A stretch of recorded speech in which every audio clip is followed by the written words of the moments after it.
Hi guys, I'm back again today with another live stream video because yesterday I asked you guys what you wanted and you wanted more live videos and you said that you watch with the sound on. So that is fantastic news for me because that means I will be able to make more videos for you and do this thing a little more often because I won't have to spend time creating all the captions for them. So awesome. Thank you for your feedback about that, and I was so glad to see that so many people tuned in from like all over the place yesterday. That was pretty awesome.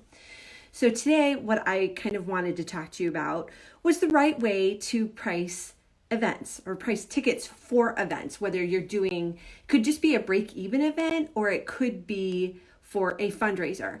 And some of the information today that I'm going to share, I kind of feel is maybe common sense, but based on my real world experience for events going on in my own district, it's clear I need to say these things. So I just need to spell them out so there's no mystery, because I guess I don't have any issue pricing events. Like, I know how to figure it all out, but I guess not everybody does. So that's what I'm going to talk about today, right? So easy. So this came about, the idea for this video came about because I went to a meeting last night for, this is one of the drawbacks of being at home with a very barky dog. You'll just have to excuse him. Okay, our old mail carrier used to drop treats through the mail slot, and so now he feels the need to announce that the mail is coming. I digress. Pepper, enough. So how to price events. Let's get back to that. So last night I went to a meeting for a community fundraiser, and I was looking at the agenda, and they had the price of like it said $25, and then it listed out drinks, food, venue, security, etc. And I remembered they're only charging $30 for the ticket for the event. So that means that they, if that is truly their cost for everything, $25, they're only earning $5 a head for a fundraiser. And I nearly lost my mind, but didn't really know this group of people very well. So I just said to my friend, I said, you asked. She goes, and she like shook her head. So I was like, okay, fine. I'll ask it another time and maybe not in a public way. But so yeah, I thought if this is a fundraiser, that is a freaking crazy way to price something so that you're only making $5 a head, especially because the ticket price includes food and one adult beverage. Okay, so I just don't understand. It's like people are not going to be spending a whole heck of a lot of money on anything else. So that means that they're really relying on people spending more money when they get there, which you can't always count on that. So to me, that's like a crazy way to plan a fundraiser. So yeah, so that was one thing. And then the other thing is, I told you yesterday how I'm in charge of Founders Day for my district, or I'm the president of the council, and we put on Founders Day, and I do have a vice president who's in charge of it. The event is Thursday, but one of the issues we ran into for like last year with this event is they didn't price the event properly because they didn't take into account that not everybody who attends the event, and last year it was it wasn't a plated dinner, it was a buffet dinner, but it was a dinner. They didn't take into account that everybody that was attending was not going to be paying for themselves. Like for the council, there's several people that we cover. The president, the superintendent, we don't make the superintendent pay.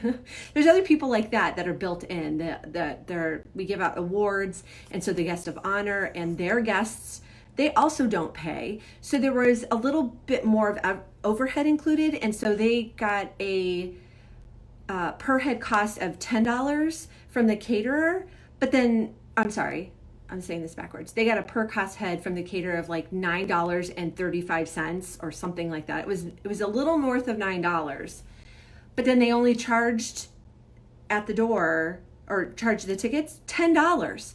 So that meant there was just like mathematically we were going to end up losing money on the event, which is exactly what happened because they didn't price their tickets high enough to cover all of their costs.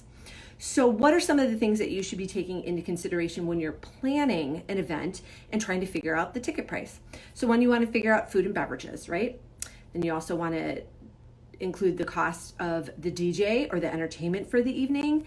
If you have to pay for custodians, if they're doing overtime and you have to pay for that. I know some districts are looking how to really cut back on overtime costs, so they're passing those costs along to PTOs.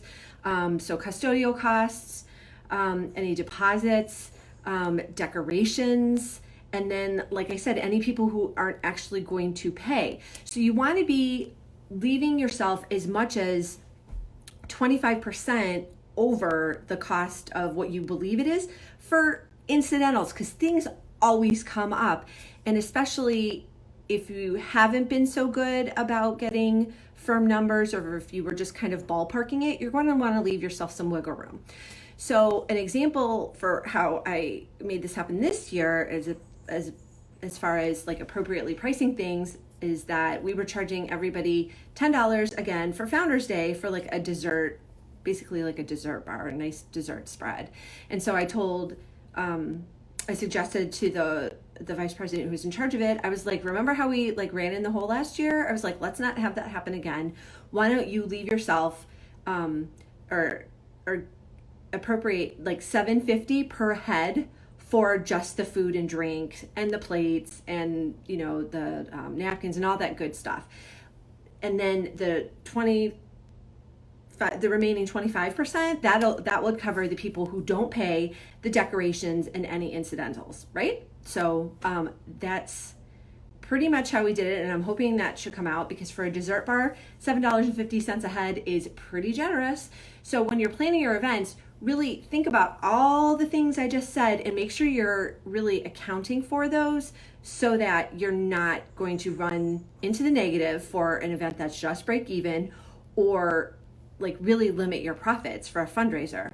So like for a better ticket price for the community fundraiser that I just told you about a little bit ago, I would have doubled the cost of the food, security, all that jazz. I would have doubled the cost. Yes, it does make sure there does increase the ticket price by a lot, because that meant that the ticket price would have been going up to $50, but that way we would have been making $25 a person right off the bat, as opposed to $5 right off the bat. So that's a huge difference, and you can see how quickly the profits would add up if they had used that pricing structure. So if the event happens again and I happen to be involved, I'm certainly going to encourage that, because the ticket price is just too cheap. Like, they're not going to earn nearly what they expect to earn with that, like when you start from such a low amount. So when you're planning your next event, go ahead and keep those things in mind so that you can have a successful event. So I didn't see any questions pop up, but I'll be hanging out in the group for the rest of the day. So go ahead and pop them in the comments and I'll circle back to you.